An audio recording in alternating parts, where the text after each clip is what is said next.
Un gran saludo para todos y bienvenidos a el primer episodio de esta serie de podcasts en los cuales vamos a estar develando, entendiendo un poco esta tecnología tan profunda que es el microbioma.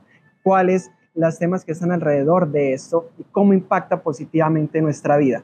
Todo esto, por supuesto, de la mano de expertos de la más alta calidad.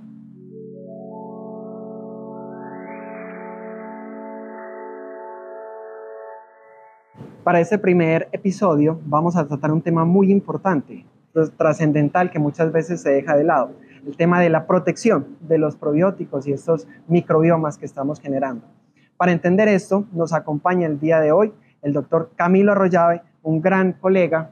¿Cómo estás? ¿Qué más, Darío? Y un gran ser humano, un placer, un gran amigo además. ¿Cómo estás? Muy bien, Darío, ¿y vos cómo estás? Bienvenido a este espacio, que realmente esto es para nosotros, para que hablemos de manera tranquila y abierta. ¿Cómo ha estado tu día? ¿Cómo va todo? Día de hoy un poco soleado, muy rico el día, sí. Una semana algo ajetreada, pero bien, ahí vamos, con muchas ganas, muy entusiasmado acá a hablar un poco de lo que son los procesos, de los cuales vas a hacer ahorita una introducción, y como vos decías, develar un poquito más y aprender un poquito más sobre estos procesos que son tan importantes en la industria y para nosotros, lógicamente. Esa es la idea, ese es el objetivo pues de este espacio, que podamos también entre amigos conversemos, hablemos escuetamente, tranquilos sobre este tipo de temas.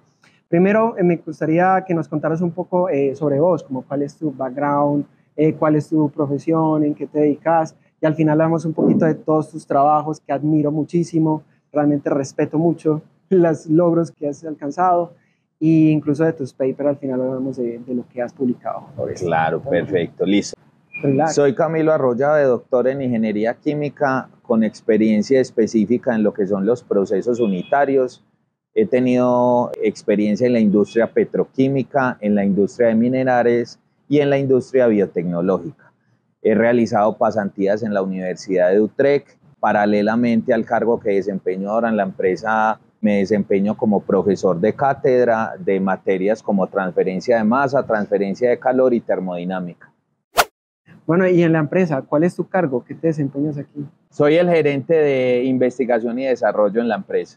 ¿Cómo vas? ¿Cómo te has sentido? Excelente, es un cargo excelente, me encuentro muy a gusto, la empresa está muy enfocada en la investigación y desarrollo de los productos que estamos, en los procesos que desarrollamos también, entonces es algo que todos los días nos motiva más a seguir generando nuevo conocimiento a partir de lo que hacemos para todo el mundo.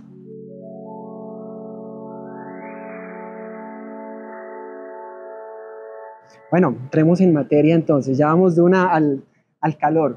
Microencapsulación y temas de encapsulación como tal y este tipo de protección que debemos darle a los microorganismos, a los microbiomas, a incluso muchas de las moléculas que son termolábiles, que pueden ser muy sensibles al proceso. Uno en el mercado, por ejemplo, ve mucho que ven la etiqueta en los componentes, uno ve una gran cantidad de cepas que puede tener un producto, que puede tener muchas vitaminas, muchos principios activos, muchos ácidos orgánicos, por ejemplo, que son, uno dice, en teoría funcionan muy bien, pero cuando se lleva a la práctica, cuando se utilizan en una granja, se les da a un animal como tal, la verdad el efecto no se ve tan directo como se veía en los análisis en laboratorio.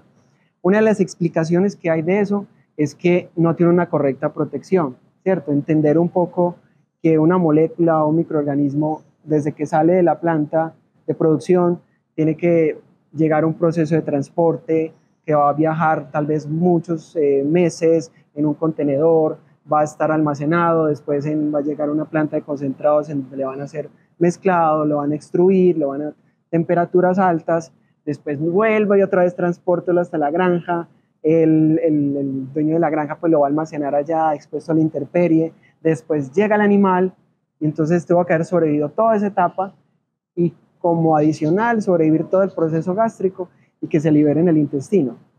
Entonces por eso uno a veces ve que los resultados que se ven en un laboratorio en campo no funcionan igual, ¿cierto? Un tema y una de las explicaciones puede ser el tema de la encapsulación, ¿cierto? Entonces entrando un poquito en materia, explícanos pues un poco más qué es esto de microencapsulación, en qué consiste este tema de la protección de una molécula, un principio activo. Bueno, como tú lo dijiste, pues principalmente lo que es la microencapsulación o la encapsulación como tal es simplemente un proceso bajo el cual nosotros protegemos ciertas sustancias, principalmente sustancias que son bioactivas. Ahí se pueden incluir lo que son microorganismos, se pueden incluir lo que son, digamos, aromas, biocompuestos. Hay una infinidad de materiales que se pueden encapsular para conferirle principalmente protección ante un medio o ante un proceso de estrés. Como lo decías, pues los procesos que surgen en los microorganismos o a los cuales los microorganismos se ven sometidos, pues son procesos térmicos, son procesos mecánicos, son procesos químicos cuando pasan por el sistema gástrico. Y entonces ahí es donde uno se pregunta, estos microorganismos que son tan sensibles a cualquier factor de estrés, si son capaces de sobrevivir todos estos factores o todos estos procesos por los cuales pasan.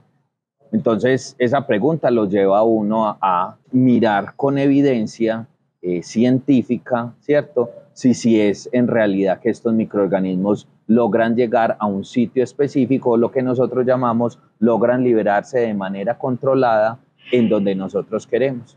Solamente piensa vos como un tipo de compuesto, ¿cierto? Nosotros somos un material vivo, por decirlo de algún modo, y la protección que nosotros utilizamos es una protección hacia el medio, hacia la lluvia, hacia el sol, hacia el frío. Ese mismo tipo de protección es la que queremos brindar nosotros a los microorganismos que llamamos probióticos, sin necesidad de que ellos pierdan una viabilidad y que puedan sobrevivir para que hagan su efecto principalmente terapéutico en los animales. Yo sé que en Vialtec tenemos una tecnología propia de este proceso de encapsulación, que incluso ha estado, por supuesto, liderado en tus manos. Este desarrollo es una tecnología que está patentada y protegida. Cuéntanos en ese proceso que hubo de desarrollo como tal, cuáles fueron los grandes retos que hubo, los momentos de dificultades y cómo se lograron afrontar todas esas dificultades. Al final, cómo llegamos a este producto, a este proceso, pues realmente esta patente es una tecnología que tenemos en encapsulación. Bueno, eso fue un proceso que empezó hace alrededor de casi 10 años, cuando empezamos o cuando vimos la necesidad de crear una protección mucho más fuerte a los microorganismos de la que existía hasta el momento en el mercado o de la que nosotros sabíamos, porque la microencapsulación no es una tecnología nueva, es una tecnología que data de hace muchos años, la cual han venido trabajando grandes empresas, grandes industrias a nivel tanto nacional como internacional, pero en donde hemos podido vislumbrar o en donde hemos podido ver que la protección no es lo suficiente, ¿cierto? Para los requerimientos que nosotros necesitamos en términos de nutrición animal. Entonces, bajo esa hipótesis nos dedicamos nosotros entonces a desarrollar un proceso de microencapsulación, el cual, como dices, fue patentado hace poco. Venimos en el proceso desde el año casi 2019 en el proceso de patentamiento de este proceso de encapsulación de microorganismos de probióticos, y en el cual digamos que el mayor reto fue tener una viabilidad de los microorganismos por encima a lo que conocemos nosotros en el conteo de unidades formadoras de colonia mucho mayor a 10 a la 7, ¿cierto? Perdona, ahí te hago un paréntesis, Claro. porque esto es abierto para todo el mundo, ¿cierto? Personas que no son muy técnicas también. ¿Qué es eso de unidades formadoras de colonia? Porque cuando uno está hablando de comparar productos que son de origen biológico, que tienen cepas, ¿por qué es tan importante este número? ¿Por qué tanto le dicen 1 por 10 a la 9 UFC por gramo? O sea, ¿esto qué significa? Como entendámoslo un poco mejor de la mano de un experto pues, que nos cuente. Digamos que una forma fácil de entenderlo cuando hablamos de las unidades formadoras de colonia es la viabilidad que tienen los microorganismos o la viabilidad que tienen estos microorganismos para crecer en un medio específico. Yeah. Entonces, cuando hablamos de eso, esas unidades formadoras de colonia tiene y se ha sido demostrado que tienen un efecto terapéutico, principalmente los probióticos en los organismos, cuando tienen una concentración mayor a 10 a la 7. sea, hablar de formadoras de colonia es hablar de la concentración que tienen estos microorganismos en un medio determinado, específicamente. Perfecto, ok, muy bien. Entonces, volviendo al tema que hablábamos, en uno de los grandes retos que ustedes afrontaron cuando comenzó el proceso de desarrollo de esta tecnología de microencapsulación fue que en el proceso continuara estas unidades formadoras de colonia, tal como sale, por ejemplo, del fermentador, el proceso, y después de hacer el proceso de encapsulación, que esa viabilidad no cayera. Es así, ¿cierto? Es así. ¿Por qué las otras tecnologías uno dice no funcionan? ¿Por qué bajan esta...? Cuando hablamos de microencapsulación o de las tecnologías de encapsulación, pues existen muchos procesos de microencapsulación. En realidad la encapsulación es una estructura compuesta por lo que vos querás, ¿cierto? Dependiendo lógicamente de la funcionalidad. Cuando hablamos de lo que vos querás, podemos hablar, por ejemplo, de los hidrogeles, ¿cierto? Que vienen, por ejemplo, lo conocemos mucho en la industria farmacéutica, los hidrogeles pues de las pastillas. Podemos hablar, por ejemplo, de coloidosomas, podemos hablar de liposomas, podemos hablar de estructuras lipídicas, podemos hablar también inclusive de partículas, nanopartículas específicamente compuestas de diferentes materiales que, dependiendo de la aplicación a la cual nosotros queramos que funcione, bien sea el probiótico o bien sea el aroma o bien sea el biocompuesto, pues se desarrolla específicamente. Esos procesos de desarrollo, pues lógicamente si yo quiero esa estructura, también tengo que procesarla. Esa estructura yo la puedo realizar mediante un proceso químico de gelación iónica, de coacervación, spray drying, de granulación. Existen infinidad de procesos e infinidad de estructuras en las que se puede adecuar el proceso, ¿cierto? ¿Cuál es el problema de eso? Que, como sabemos, o como bien sabemos, los procesos y las estructuras, ¿cierto?, necesitan de unas condiciones químicas y térmicas específicas. Y eso hace que cuando, por ejemplo, nosotros sometamos los microorganismos que son tan sensibles a condiciones mecánicas y térmicas, puedan disminuir su viabilidad. Entonces era un reto grande porque los microorganismos bajo cualquier condición, por ejemplo, agregación de un fluido caliente en su alrededor para formar, por ejemplo, una estructura core shell, podía, digamos, morir en el intento de hacer su protección. Entonces fue un reto lindo en su momento, lo pudimos desarrollar. Lógicamente no te puedo decir en estos momentos cuál fue el proceso específico, con qué sustancias lo realizamos, porque es un proceso patentado, el cual nosotros tenemos, es nuestro secreto industrial, pero que ha funcionado muy bien y en donde hemos visto resultados muy, muy buenos a nivel de procesos en la industria.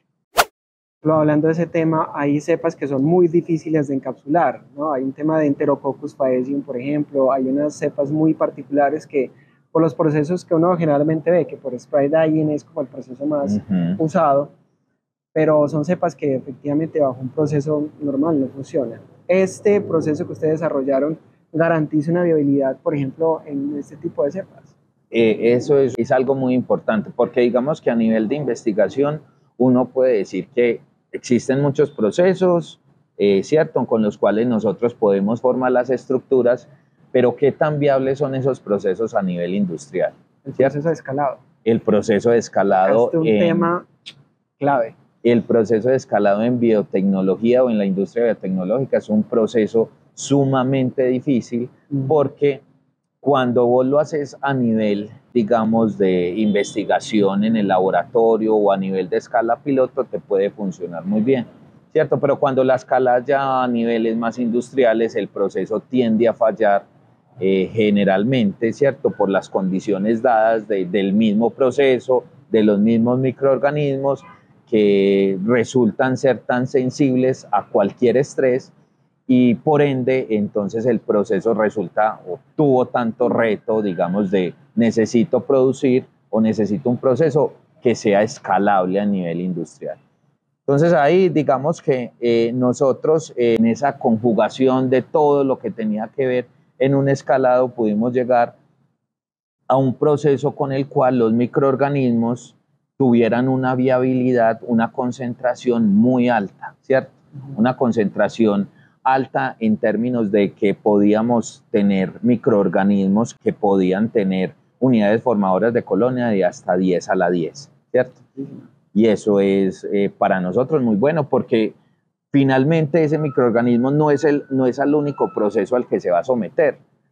De ahí él va a tener que pasar por un proceso, por ejemplo, de peletizado o extrusión en alimentos, por un proceso de almacenaje, ¿cierto? Y por el más importante de todos, que es el proceso del sistema gástrico. Cuando vos lo consumís, hay un efecto muy preponderante de lo que son las sales biliares, de lo que es el pH del estómago, ¿cierto? El cual va a atacar inmediatamente todo el alimento que estamos consumiendo, lógicamente para degradarlo, pero que nosotros no queremos que degrade el microorganismo, queremos es que degrade su capa externa, ¿cierto? Lo que llamamos la encapsulación, y fuera de eso, que se pueda liberar ese microorganismo en el intestino delgado, que es donde tiene su efecto terapéutico sobre cualquier organismo, bien sea monogástrico o poligástrico.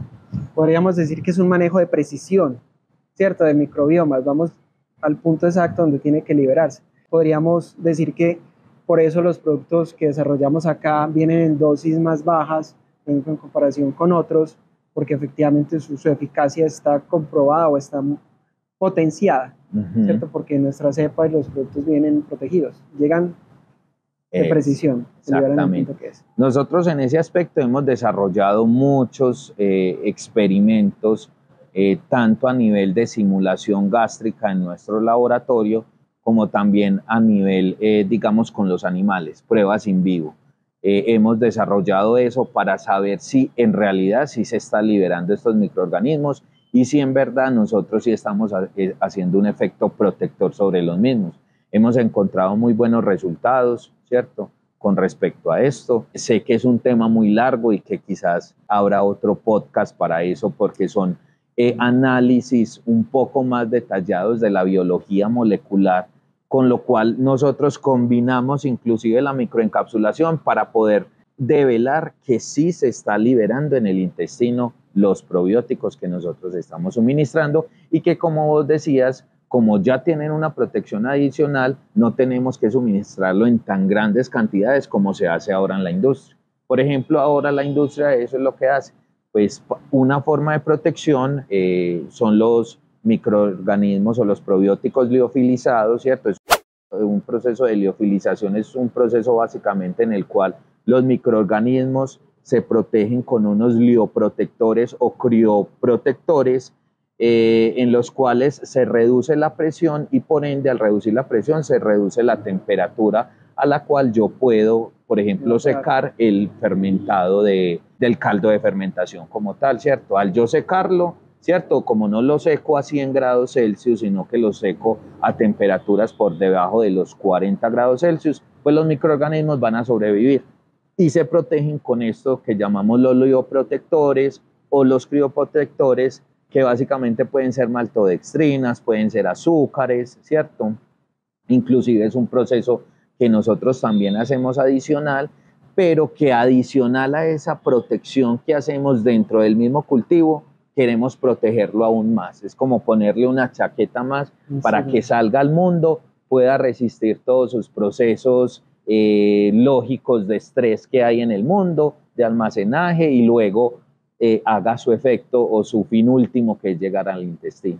Por ejemplo, ese proceso de liofilización o de dry, o spray drying también. O sea, no sé qué tan fuerte sea en protección, por ejemplo, de estrés mecánico, ¿cierto? Que se va a ver afectado mucho, o también que le dé protección en cuanto a las condiciones ambientales, una situación de mucha humedad. No sé de qué forma pueda proteger un proceso como un spray drying en comparación con, por ejemplo, con la tecnología que tenemos acá. Nosotros, por ejemplo, entonces ya luego de desarrollar ese proceso de encapsulación, nos dimos a la tarea de cómo podemos mejorarlo por un lado, ¿cierto? Porque lógicamente no nos podemos quedar solamente con, bueno, lo protegimos, está protegido muy bien, pero también hay que darle una forma específica porque esas formas específicas van a ir dirigidas a una industria en particular, ¿cierto?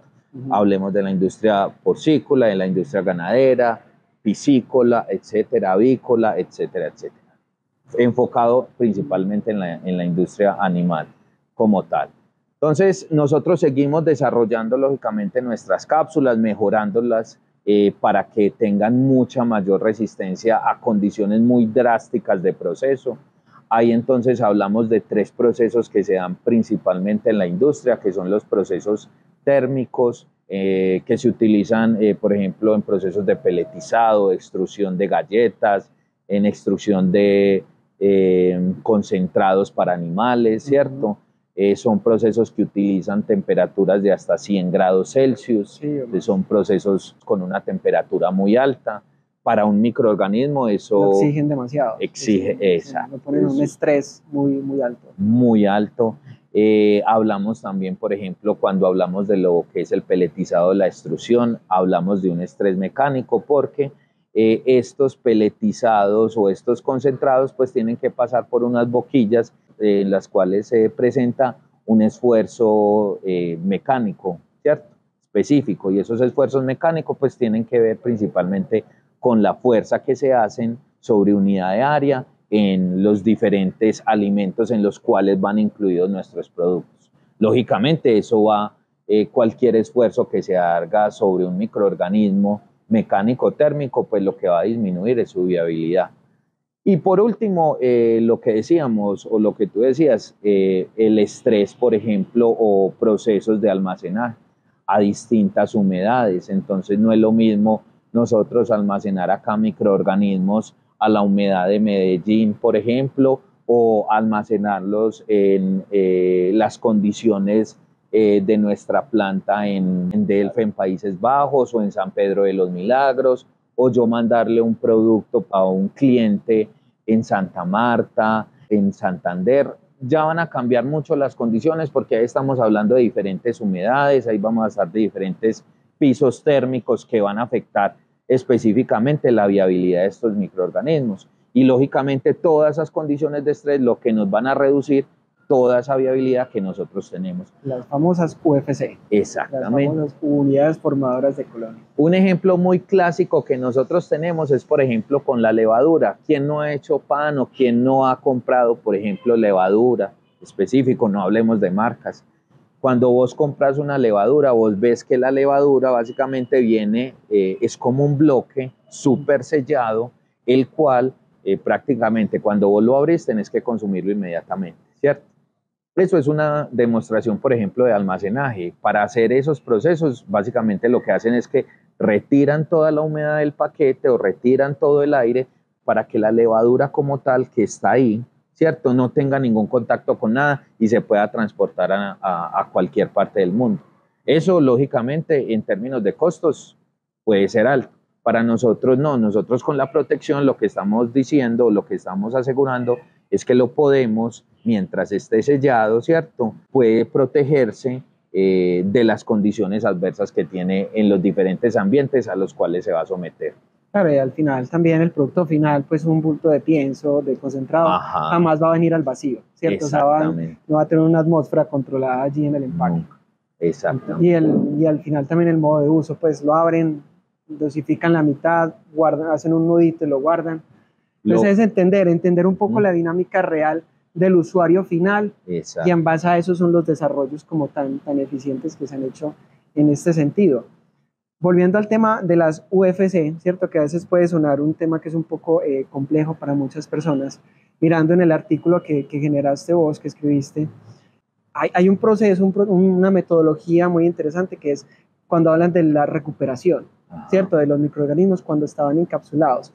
Me gustaría entender bien, o sea, que nos explicaras bien cuál es la diferencia entre hacer el proceso de predigestión, por ejemplo, que se les hacía a un microorganismo cuando estaba encapsulado, y por qué es importante hacerlo. O sea, por qué yo no cojo un microorganismo que está encapsulado y le hago un proceso de cultivo tradicional, ¿por qué no me va a dar? Porque si está encapsulado tengo que hacer un proceso previo que es el de la digestión. O sea, ¿por qué hacerlo? Pues explícanos un poco qué es, ¿cierto? Eso, como para entenderlo, porque puede ser un poco complejo cuando uno lee. Y de hecho fue uno de los puntos más complejos para la industria o para los clientes a los cuales nosotros les suministramos los prebióticos. Sí. Porque básicamente la industria está muy dada a que hacen, digamos, las pruebas físico-químicas, en este caso son pruebas microbiológicas en específico, bajo un protocolo, que son protocolos establecidos que se hacen antes de, ¿cierto? Y antes de es antes de que pase por el sistema gástrico. Porque ellos decían, si yo hago las pruebas de conteo de microorganismos antes de, y estoy asegurando que tiene 10 a las 8, digamos, uno ya está feliz. Ah, listo, perfecto. Tengo 10 a las 8, 10 a las 10, los conteos, ya puedo entonces suministrárselo al animal, ¿cierto? Y yo ya estoy suponiendo que va a ser su efecto terapéutico en el organismo, en el hospedador como tal. Yeah. Ahí entonces uno se pregunta, ¿qué evidencia tenés vos de que eso sí en realidad pasó? De que vos, si hiciste el conteo, eso te lo aseguran, ¿cierto? Las pruebas que hiciste, pero ¿qué veracidad tenés vos de que luego de que pasó por un sistema tan complejo como es el sistema gástrico, bien sea sistema ruminal o un también. sistema ruminal, se pudo hacer una liberación específica en el intestino, que es donde se da el efecto terapéutico como tal? Ahí entonces llegó también uno de los desarrollos que hemos hecho en la empresa, es los simuladores gástricos, ¿cierto? Porque no podemos específicamente para probar nuestros productos dárselo a un animal, esperar que el animal defeque en su debido caso o digamos hacer ya un sacrificio para poder mirar sus intestinos. Es una cosa que nos llevaría a un comité de ética, es algo que es difícil, es altamente costoso. Entonces, ¿por qué no desde la biotecnología desarrollamos una simulación gástrica? Son procesos que existen a nivel mundial para humanos, para animales, en donde lo que hacemos es que simulamos desde la boca, desde la saliva, hasta que pasa por el estómago y hasta que llega al intestino delgado, por todos sus procesos, ¿cierto? Entonces es un proceso que tenemos nosotros para probar específicamente que la protección que estamos realizando sobre los microorganismos es una protección efectiva, ¿cierto?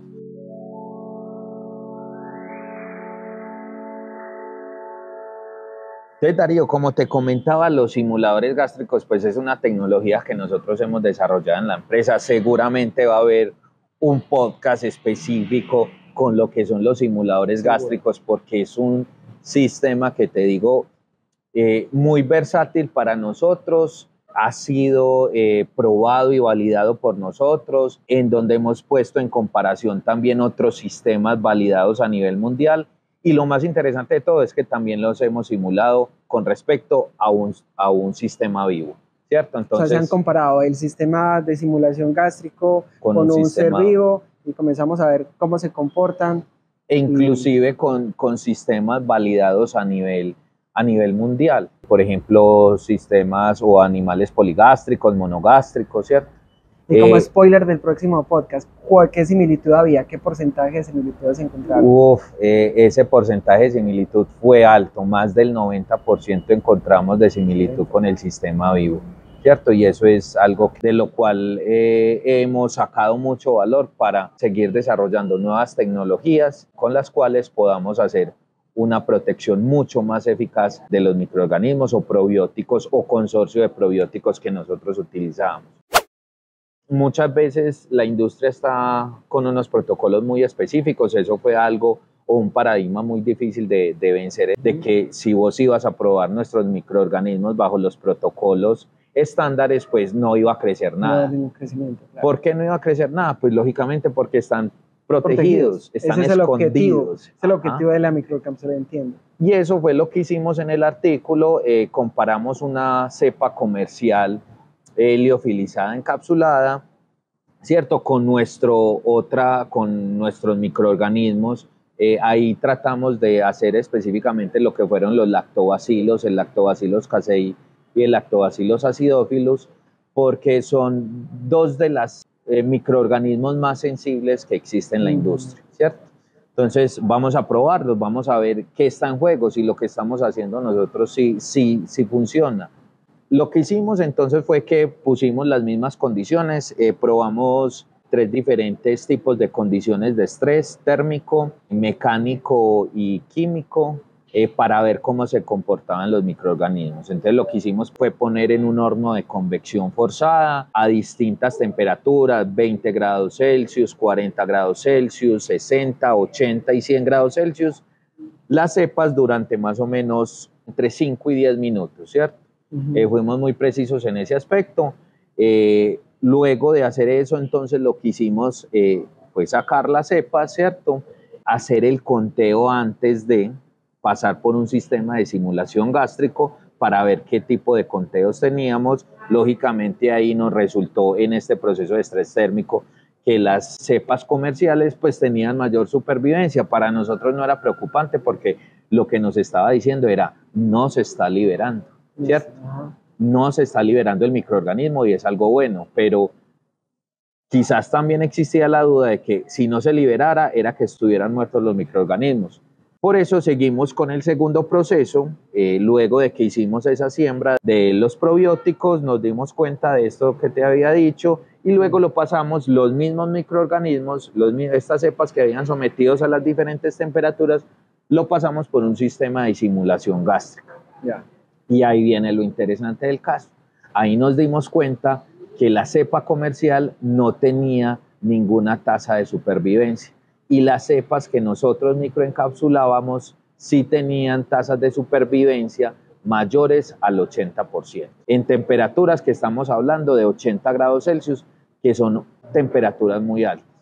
Vale la pena aclarar algo. A 100, pues ya teníamos una pérdida muy, muy grande de lo que era la viabilidad de los probióticos, pero vale la pena hacer una claridad acá, y es que nosotros estos probióticos los sometimos a temperatura directa, o sea, el bulk completo. Poníamos 50 gramos del microorganismo encapsulado por nuestra tecnología y 50 liofilizado y encapsulado por otra tecnología, una cepa comercial, y lo sometíamos directamente a la temperatura, 100 grados Celsius, ¿cierto? Esto en la industria no pasa, pero nosotros queríamos someterlo a las condiciones más drásticas que pudiéramos tener.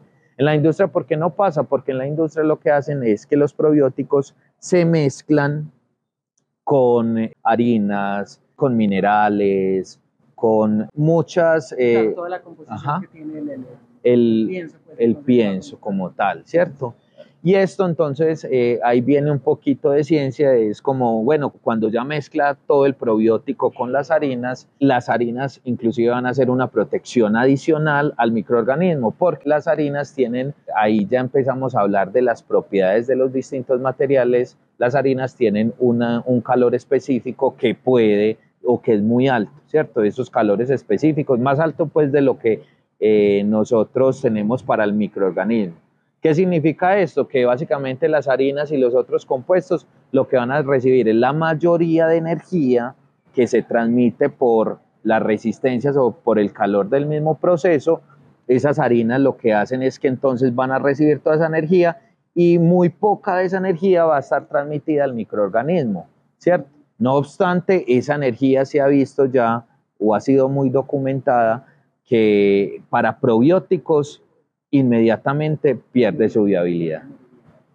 Entonces, lo que hicimos nosotros o lo que estamos haciendo es que estamos asegurando que la viabilidad de nosotros, incluso a procesos de más de 100 grados Celsius, puede ser mucho más alta que lo que reportan otras cepas comerciales. Y teniendo en cuenta que se hizo el proceso de simulación gástrica, o sea, exacto. Estoy analizando cómo la liberación en el intestino. En el intestino, exactamente. De nada sirve, tengo una concentración de UFCs muy alta, pero en el plato de la mesa. Saber eso, cómo llegó al intestino. Ajá. Ahí hicimos entonces, para seguir, hicimos los procesos de estrés térmico, nos dimos cuenta, muy buenos resultados, listo. Sometámoslos a otras condiciones de estrés mecánico, ¿cierto? Entonces ahí probamos, por ejemplo, lo que generalmente se utiliza en la industria, que es entre 1 y 3 toneladas de fuerza. Lo que hicimos fue realizar pastillas de los probióticos de la cepa comercial y de nuestros microorganismos encapsulados. Y lo mismo, sembremos antes de que pase por el sistema gástrico y después de que pase por el sistema gástrico. Los mismos resultados. Antes del sistema gástrico, los microorganismos se liberaban para la cepa comercial de forma más alta, o sea, tenía una mayor recuperación. Pero después de que pasaban por el sistema gástrico, las cepas comerciales no tenían ninguna recuperación, lo que quería decir era que no habían alcanzado a resistir todo ese proceso de simulación, y nuestras cepas sí tenían un porcentaje de recuperación muy alto, de hecho.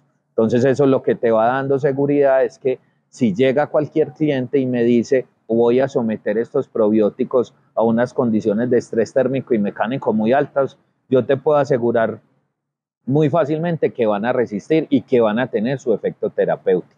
Y el efecto terapéutico pues ya lo medimos en términos de salud intestinal y en términos de parámetros o técnicos en los animales, ¿cierto? Que eso también otro trabajo que vamos a hacer acá, pero ya comenzar a analizar todos esos efectos realmente que se ven en campo. Y el último ahí para terminar, Darío, el que hicimos fue ya también sometiendo los mismos microorganismos, cepa comercial y cepa microencapsulada, a unas condiciones de humedad.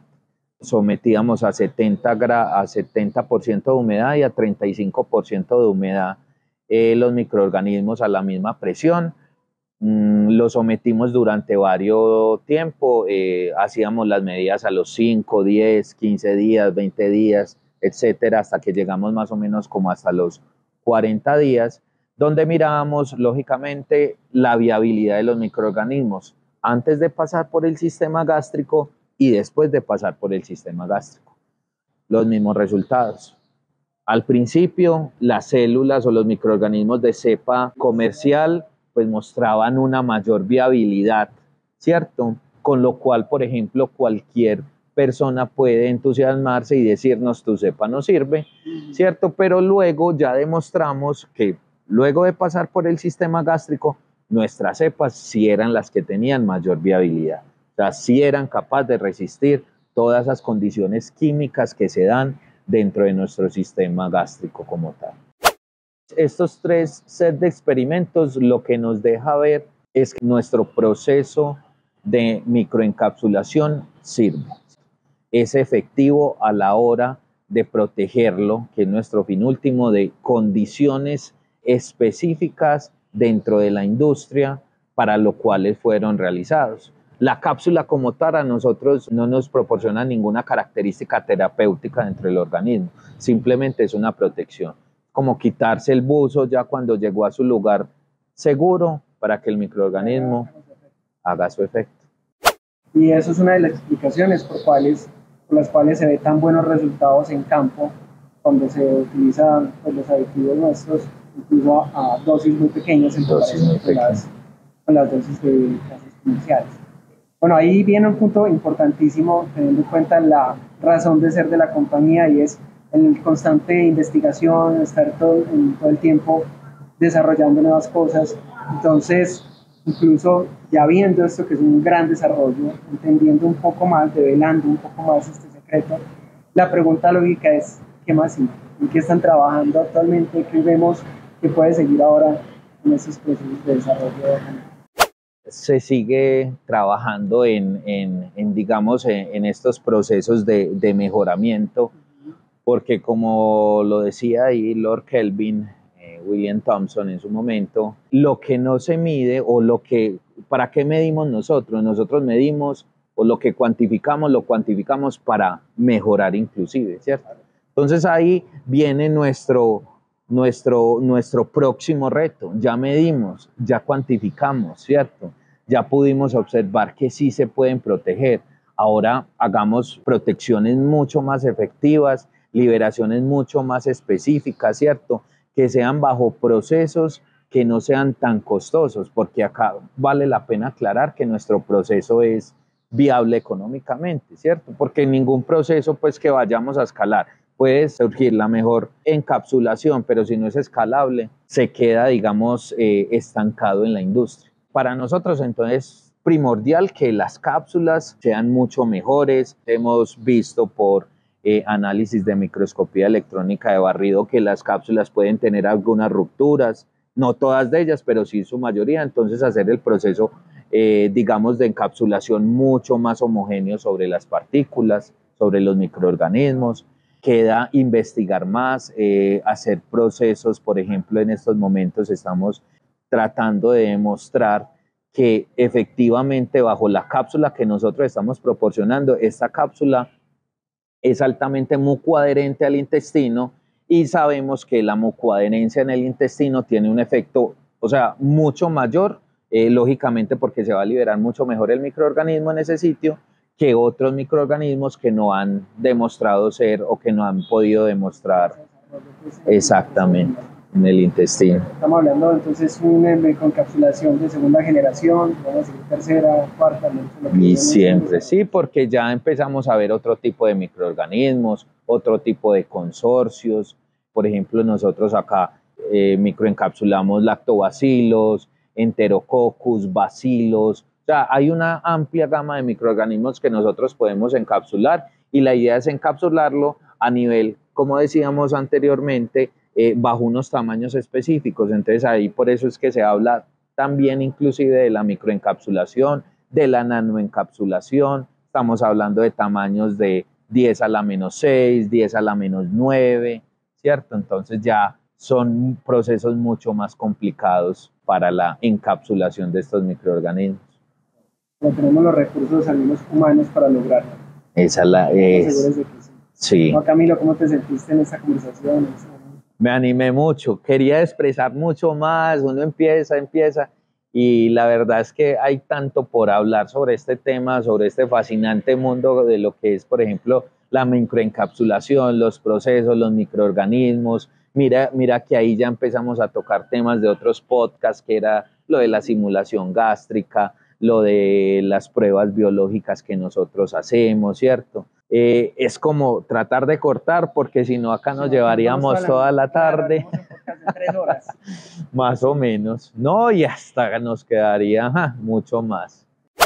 Bueno, no, Camilo, muchas gracias por compartir todo ese conocimiento, por tu tiempo, por el gran trabajo que estás haciendo en la compañía, y en el fondo también por el apoyo y reporte que le estás haciendo a la humanidad, porque todos esos desarrollos al final van a trascender en mejorar la calidad de vida de las especies, y entre las especies también de nosotros como seres humanos.